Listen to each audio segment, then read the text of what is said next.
At my engagement party, my sister announced her pregnancy and joked about stealing the spotlight. Everyone, including my parents, ignored me.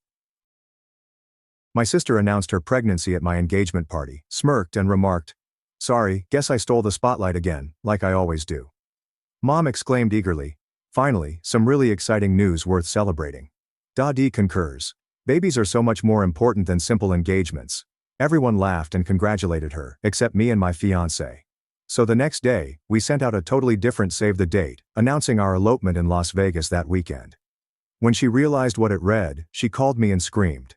"My name is Emma, and I am 29 years old. I've been with my fiancé, Ethan Miller, for 4 years, and he proposed to me 3 months ago in the most romantic way possible. We were trekking on our favorite trail, where we had our first date, when he dropped down on one knee near where we first kissed. It was wonderful, intimate, and everything I'd ever hoped for. I shed joyous tears for around 20 minutes straight. Now let me tell you about my sister, Jenna Bennett. She is 25 years old and has always been the golden child in our lives. I wish I were exaggerating, but I am not. Jenna Bennett achieved straight A's while I suffered from dyslexia. Jenna Bennett did varsity cheerleading, while I warmed the bench on JV. Jenna Bennett was accepted to Yale on early admission, whereas I attended community college before transferring to a public institution. Jenna Bennett was the one who got a high-paying marketing position right out of college, whilst I worked 3 part-time jobs to pay off my student loans. But here's what really gets me. Jenna Bennett has a habit of making everything about herself. I mean everything. She revealed her move to New York City during my college graduation banquet. When our grandma died, she used the funeral to inform everyone of her promotion. When I got my first car, she showed up for the family cookout in a shiny new BMW. It's as if she has a radar that detects when no one is looking at her, and she can't bear it. So, when Ethan Miller and I got engaged, I knew I needed to plan our engagement party carefully. I carefully chose a date when Jenna Bennett stated she couldn't make it. She had a work meeting in Denver. I thought, finally. Finally I could have a moment just for me and Ethan Miller. One time where I could enjoy happiness and love without Jenna Bennett stealing the show. I spent weeks planning this celebration. I have been talking for weeks. I made all of the decorations by hand, spent hours finding the ideal music, and even learned how to prepare the elegant hors d'oeuvres I saw on Pinterest. I gathered all of our friends and family, reserved our favorite restaurant's private dining room, and created the most stunning photo presentation of Ethan Miller and myself throughout our relationship. I had trouble sleeping the night before because I was so eager. The party was scheduled to commence at 6 p.m. on Saturday. At 5:30, I'm finishing up my makeup when I receive a text from Jenna Bennett. Surprise! The conference concluded early, and I got the final flight out. I just landed, and am on my way to your little celebration. My heart fell. I just knew she'd find a way to make this about herself. But I reminded myself to keep cheerful. Perhaps she will behave for once. Perhaps she'd simply be glad for me. I should have trusted my gut. The party began well. Everyone was socializing, admiring the decor, and applauding Ethan Miller and me. I felt as if I was shining. Ethan Miller looked stunning in his blue suit, and I adored how he kept his arm around my waist while proudly introducing me as his fiancé. For approximately an hour, everything went perfectly. Then Jenna Bennett arrived. She walked in wearing a magnificent red dress that probably cost more than I make in a month, with her hair flawlessly groomed, as if she had just come off a magazine cover. She made a spectacular entry, hugging everyone tightly, apologizing for being late, and ensuring that everyone noticed her arrival. But I did not mind. I was just glad to see her, and I truly believed she was there to rejoice with us. We were ready to cut the engagement cake when Jenna Bennett stepped up and tapped her champagne glass with a fork. "Excuse me everyone, I have an announcement." My blood turned icy. I looked at Ethan Miller and saw the same dread in his eyes. This was it. This was the moment she was going to take my thunder. "I know this is Emma and Ethan Miller's special day," Jenna Bennett said. And for a brief moment, I assumed she was just going to make a toast. "But I have some news that I just can't keep to myself any longer." She paused for dramatic effect, a familiar smirk developing across her face, the same smirk she'd worn when she announced her Yale acceptance at my high school graduation party. "I'm pregnant." The room exploded. I am not exaggerating. It literally burst with excitement. Everyone began screaming, clapping, and jumping up to congratulate her. My mother broke into floods of pleasure, coming up to hug Jenna Bennett and twirl her around. My father was beaming as if he had just won the jackpot. Our aunts and uncles were literally trampling each other to get to her. I stood there transfixed, clutching the knife we were meant to use to cut our engagement cake. Ethan Miller's arm tightened around my waist, and I could feel his rage spread throughout his body. But Jenna Bennett was not done. Oh no, she wasn't finished. She glanced directly at me, her smirk becoming broader, and added, "Sorry, guess I stole the spotlight again, like I always do." I felt as though I had been slapped. She spoke loud enough for everyone to hear, and a few people chuckled, as if it were a funny sister joke rather than a premeditated hit. But then my mother chimed in, and I really lost it. "Finally, some real exciting news worth celebrating," she shouted, still clutching Jenna Bennett. "I mean, engagements are nice, but a baby, this is what we've all been waiting for." My father nodded excitedly. "Babies are so much more important than simple engagements." "Jenna Bennett, honey. When are you due? Do you know if it's a boy or girl? Have you picked out names?" Everyone chuckled and agreed, quickly focusing their attention on Jenna Bennett. They began asking her a million questions about her pregnancy, due date, symptoms, and plans. The engagement cake was forgotten on the table. The presentation I had spent hours creating was still playing on the screen, but no one was looking at it. I could feel tears in my eyes, but I refused to cry. I wouldn't give Jenna Bennett the joy of witnessing my breakdown. Ethan Miller clasped my hand, whispering, "Let's get out of here." I shook my head. I was not going to run away from my own engagement party. For the next 2 hours, I saw everyone adore Jenna Bennett. They discussed baby names, nursery themes, and pregnancy symptoms. They inquired about the father. Apparently, it's Derek. She has been dating him for 5 months. 5 months. She has known him for less than a year and is pregnant with his child. But that seems more deserving of celebration than my 4-year relationship with Ethan Miller. A few folks approached me during the night to congratulate me on my engagement. However, it felt like an afterthought, as if they were marking something off their social responsibility list before returning to the true thrill of Jenna Bennett's pregnancy. The worst part was having to watch my parents. My mother couldn't stop talking about how she was going to be a grandmother, how she needed to start organizing a baby shower, and how she was going to spoil her grandson rotten. My father was already talking about starting a college fund and teaching the kid to play baseball. They were more pleased about Jenna Bennett's pregnancy with Derek, a guy she'd been casually dating for 5 months, than they had ever been about my engagement to the love of my life. When the celebration finished, folks strolled out, congratulating Jenna Bennett and casually noting my engagement. "Congrats on the baby, Jenna Bennett. Oh, and Emma, nice party. Good luck with the wedding planning." Ethan Miller and I were left to tidy up the decorations and carry away the untouched engagement cake. I finally allowed myself to cry as I put away the Emma and Ethan Miller napkins and took down the streamers I had painstakingly strung that morning. "I can't believe she did that," Ethan Miller exclaimed, his voice filled with rage. "I can't believe your parents just went along with it." "I can," I replied coldly. "This is exactly what I expected would happen." "We should have eloped," he mumbled, tossing crumpled napkins into a garbage bag. "We should have just gone to Vegas and avoided all this family drama." And that's when the idea struck me. That night I was unable to sleep. I kept revisiting the evening in my head, Jenna Bennett's smile, my mother's comment about really wonderful news, my father dismissing our engagement as trivial, and how everyone laughed when Jenna Bennett mentioned stealing the stage. I was finished. I was so tired of being the afterthought, the consolation prize, the less significant sibling. I was tired of Jenna Bennett making everything about her and my parents allowing her conduct. I was done being kind, understanding, and taking the high road. I sought vengeance. Around 3 a.m., I shook Ethan Miller awake. "You said we should have eloped," I murmured. "What?" he said, still half sleeping. "You said we should have eloped. Let's do it." He sat up, instantly alert. "Are you serious?" "Dead serious. Let's go to Vegas this weekend. Let's get married and not tell anyone until after it's done." Ethan Miller remained quiet for a long time. "Emma, are you sure? You've been planning this big wedding for months. You have the venue booked, the dress ordered, the photographer lined up." "I don't care about any of that anymore," I declared. And I meant it. "I want to marry you, Ethan Miller. I want to be your wife. I don't need a big wedding with all the people who think my engagement is less important than Jenna Bennett's accidental pregnancy." "What about your parents? What about Jenna Bennett? They're going to be furious." "Good," I said. "Let them be furious. I'm tired of caring about their feelings when they clearly don't care about mine." We spent the following hour arranging our elopement. We located a chapel in Vegas that could marry us on Saturday, booked flights on Friday night, and reserved a hotel room on the Strip. It was impetuous, crazy, and entirely unlike me. But for the first time in years, I felt in charge of my own life. But this is where my vengeance truly came into play. On Sunday morning, Instead of sending out save the dates for our original October wedding, I sent out new ones. But they weren't ordinary save the dates. These were especially created to make a statement. The front of the card had a gorgeous snapshot of Ethan Miller and me from our engagement photos, along with elegant script that read, "Emma and Ethan Miller, just married." Then in smaller print below, "We eloped in Las Vegas on March 15, 2025, surrounded by strangers who were genuinely excited for us." But the back of the card was where I really went for the kill. It reads, "We want to thank everyone who attended our engagement party last Saturday.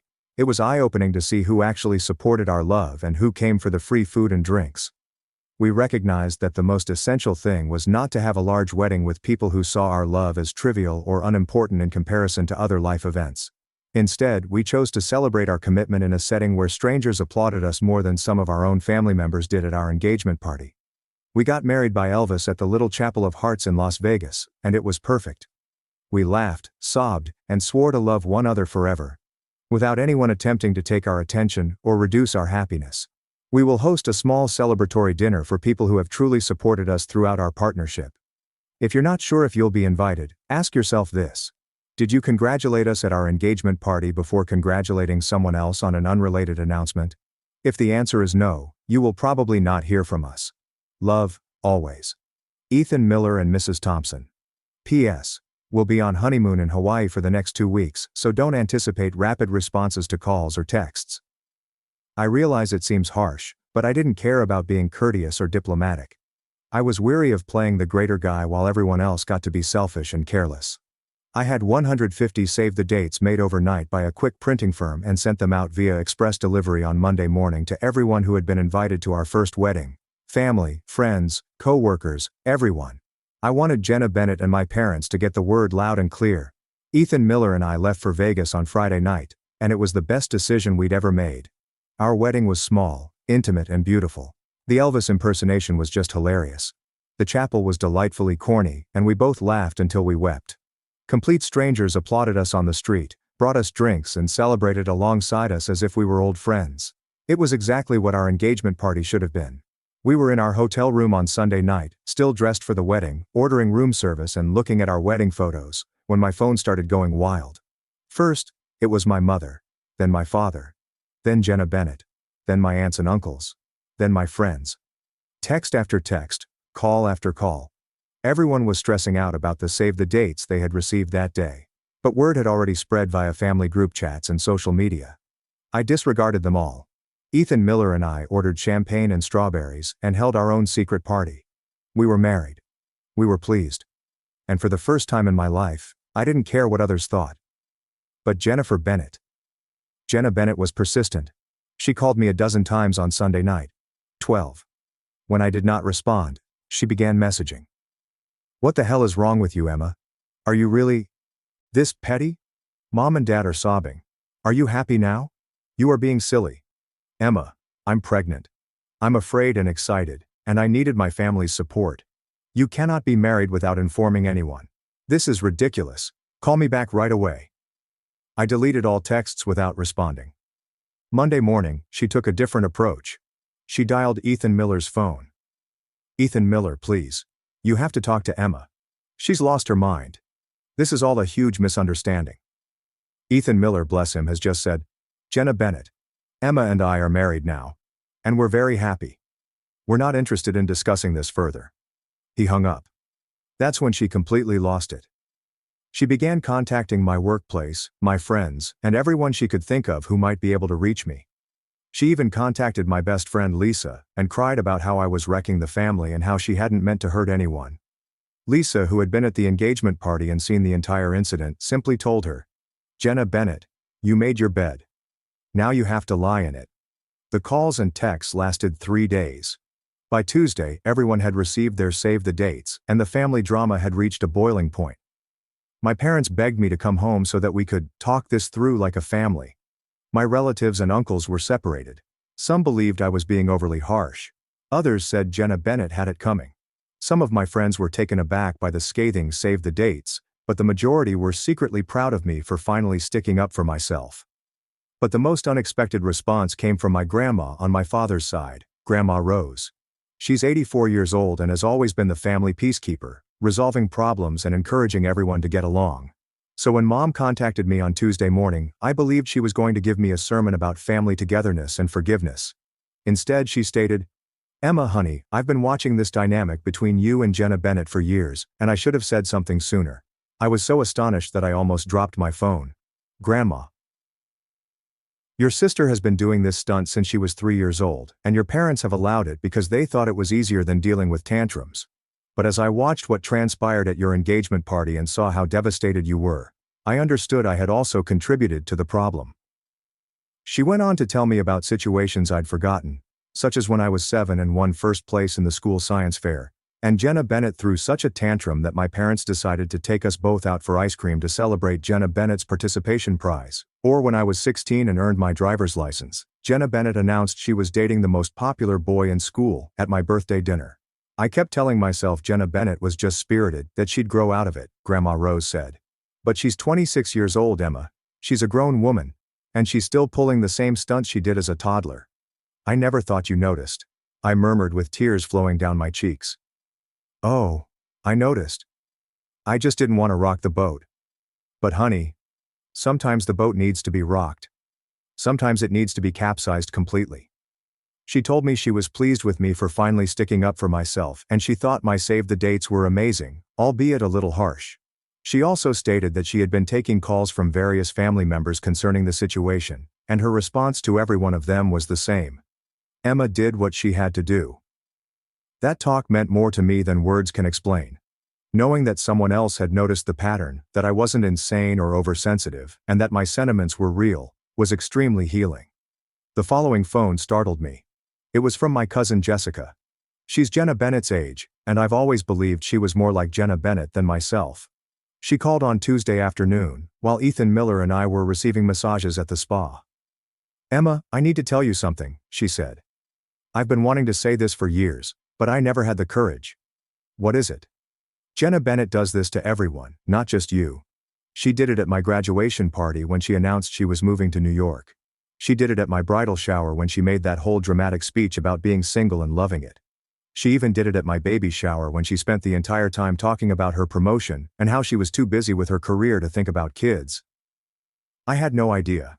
Jenna Bennett and Jessica had always appeared so close, but Jessica had never mentioned any of this. "Why didn't you ever say anything?" I requested an explanation. "Because I didn't want to cause drama. Because I thought maybe I was being too sensitive. Because Jenna Bennett always made it seem like she was just sharing good news, not trying to upstage anyone.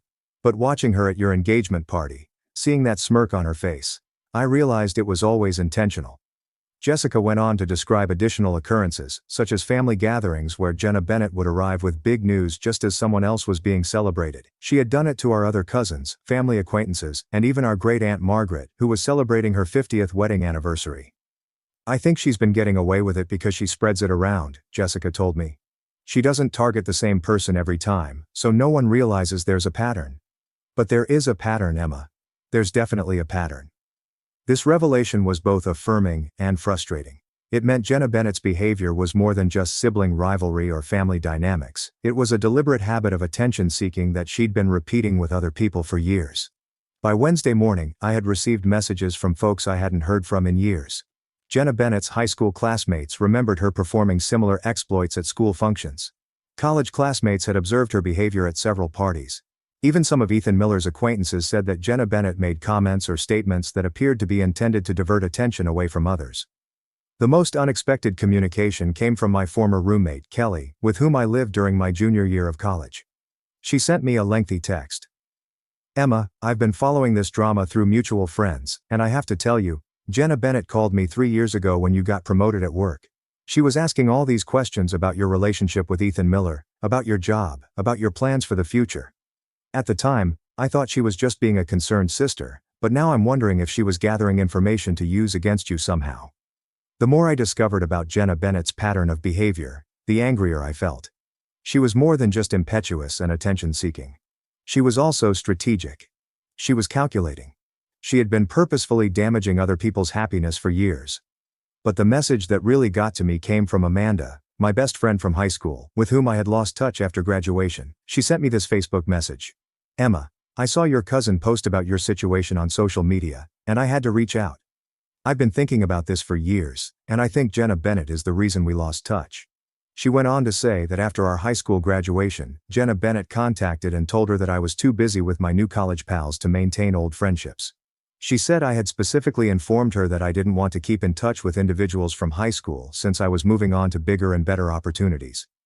I was so hurt, Amanda wrote. I thought you'd become stuck up and didn't want to be friends with someone who was going to community college. I never reached out because I thought you looked down on me. But seeing how Jenna Bennett treated you at your engagement party, I'm starting to wonder if she lied to me about what you said. I was devastated. Amanda had been one of my closest friends, and I'd always wondered why she stopped responding to my phone calls and messages after graduation.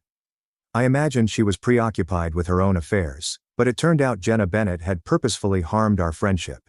I immediately called Amanda and we spoke for 2 hours. She told me she'd always regretted losing touch with me and had considered reaching out over the years but was too embarrassed by the mistake. We made plans to meet up when I returned from my honeymoon. These discussions were eye-opening in the most unpleasant way. They demonstrated that Jenna Bennett's behavior was more than just a family issue. It was a pattern that had influenced many aspects of my life. She had been eroding my relationships, accomplishments, and happiness for years, and I had been too close to the issue to see it properly.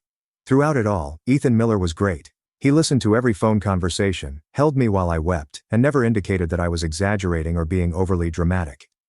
He'd seen some of Jenna Bennett's conduct over the years, but he was astounded by the severity of it. I'm very sorry, he remarked after I told him about Amanda. I'm so sorry you've had to deal with this for so long without realizing what was happening. I feel so stupid, I said. How didn't I see it? How could I have missed the fact that she was doing this intentionally? Because you're a good person, he replied. You have a positive attitude toward everyone, especially your family.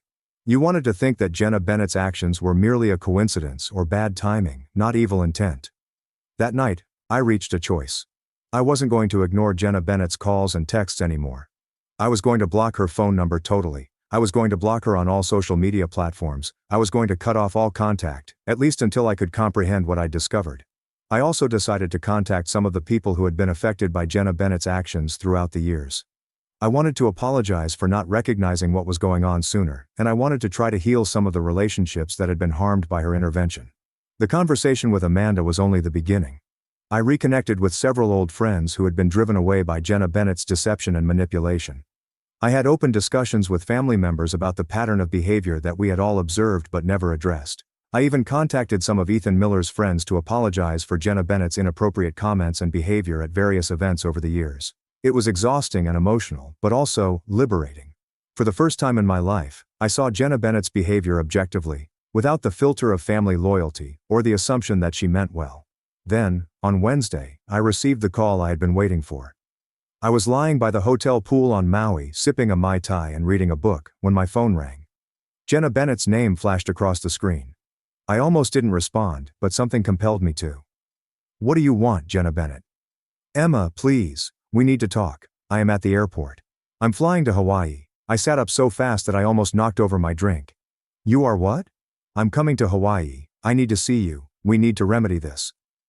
Jenna Bennett, you're not flying to Hawaii. Ethan Miller and I are on a honeymoon, our honeymoon after our wedding, which you tried to destroy. I didn't intend to damage anything. I was thrilled with my pregnancy and wanted to share it with my family, at my engagement party. Jenna Bennett, you announced your pregnancy at my engagement party and then smirked for stealing the show. Do not attempt to change history. I was joking. That was a joke. I didn't expect you to take it so seriously. Is this a joke? You thought humiliating me in front of all my friends and family was funny? I did not humiliate you. You announced your pregnancy at my engagement party, said you stole the spotlight like you always do, and then watched while Mom and Dad dismissed my engagement as less important than your accidental pregnancy with a guy you've known for 3 months. She was silent for a long time. Then, in a lower voice, she said, Derek and I broke up. What? Derek and I have broken up. When I told him about the pregnancy, he declared he wasn't ready to become a father and fled. I'm going to be a single mother. Emma. I am afraid. So there it was. The true reason she called. Not because she felt horrible about what she had done, but because her perfect little pregnancy announcement had gone wrong, and she now needed help. I am sorry that happened to you, Jenna Bennett. I actually am. But this does not change what you did to me. But I need you, Emma. I need my family. I made a mistake, okay? I apologize. I sincerely apologize. You're sorry Derek left you. You are not sorry for what you did to me. That's not true, isn't it? If Derek was still in the picture, and your pregnancy announcement had gone as planned, would you call me to apologize? Would you have considered how your actions affected me at my engagement party? She didn't respond, which was enough. Jenna Bennett. I have spent my entire life being understanding of your behavior. I have made excuses for you. I have taken the high road. I have been a bigger person. But I am done. I'm done being your fallback plan when your real life fails. You are my sister, and mine. But you have never acted as such. You've spent our entire lives competing against me rather than supporting me. You've made everything about you, and I've allowed it, because I love you and want to keep the peace. But I am married now, Jenna Bennett.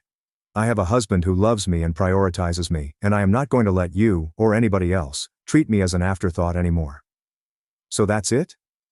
You're just going to cut me out of your life? I am going to quit allowing you to hurt me. If you want to be in my life, you must earn it. You'll have to show that you can be happy for me without making it about yourself. You'll have to show me that you're concerned about my feelings and happiness. I do care. No, you do not. You want me to be there for you when you need me. There is a distinction. She began crying. Loud, dramatic sobs that I'd heard 1,000 times before. Please don't do this, Emma. I'm pregnant and alone, and I need my family. You should have considered that before announcing your pregnancy at my engagement party, and then smirking about stealing the show. I said I was sorry. No. You admitted you made a mistake. You said you were joking. You claimed you didn't mean to hurt anyone. But you never sincerely apologized for what you did. You never admitted that it was incorrect. You just want me to get over it so you can continue to treat me any way you want. That's not, Jenna Bennett. I'm going to hang up now. I'm on my honeymoon with my husband, and I'm not going to let you destroy it either. Emma, wait. I hung up. Ethan Miller gazed at me from his lounge chair. How do you feel? Good, I replied, and I meant it. I feel really good. The rest of our honeymoon was fantastic. We flew from Vegas to Maui for a week of snorkeling, hiking, eating delicious food, and discussing our future plans. We discussed the house we wanted to buy, the children we wanted to have, and the travels we wanted to take. We discussed everything, except my family drama. When we returned home, there were flowers waiting for us. My parents sent me 24 roses with a card saying, "We're sorry, we love you, please call us." Jenna Bennett sent a tiny bouquet of daisies with a letter that simply said, "I'm sorry, I love you." I arranged the flowers in vases, but did not call anyone immediately away. I needed time to digest what had transpired. A week later, my mother called. "Emma, honey, please, can we talk? Can you and Ethan Miller come over for dinner? I promise Jenna Bennett won't be here." I consented, primarily because I missed my parents and wanted to know if they were truly sorry, or if they were just trying to smooth things over. The dinner was odd at first. My folks were walking on eggshells, overly polite and cautious with their remarks. But eventually we started communicating openly. "We were wrong," my father remarked. "We were so caught up in the excitement of Jenna Bennett's news that we forgot it was your special day. That wasn't fair to you." "We've always made excuses for Jenna Bennett's behavior," my mom said. "We told ourselves that she was just excited, that she didn't mean any harm. But watching you walk away from your own engagement party, seeing how hurt you were, we realized we've been enablers." Jenna Bennett has always been dramatic, my father explained. Even as a little kid, she needed to be the center of attention. We thought it was cute when she was 5. But we should have corrected it instead of encouraging it. "We're proud of you for standing up for yourself," my mother told me. "We don't like the way you did it. But we understand why you felt you had to." It was the first time my parents had acknowledged Jenna Bennett's pattern of behavior, or admitted to being part of the problem. It did not solve everything. But it was a start. "What about Jenna Bennett?" I questioned. "How is she doing?" "She's struggling," my mother explained. "Being pregnant and alone is hard. She's about 7 months along now. But she's also doing some soul searching. She's been going to therapy." "Good," I said. "She needs it. She wants to talk to you," my father remarked. "She's been working on a real apology. Not just, 'I'm sorry you were hurt,' but taking responsibility for her actions." "I'm not ready for that yet," I said. "Honestly, maybe someday. But not yet."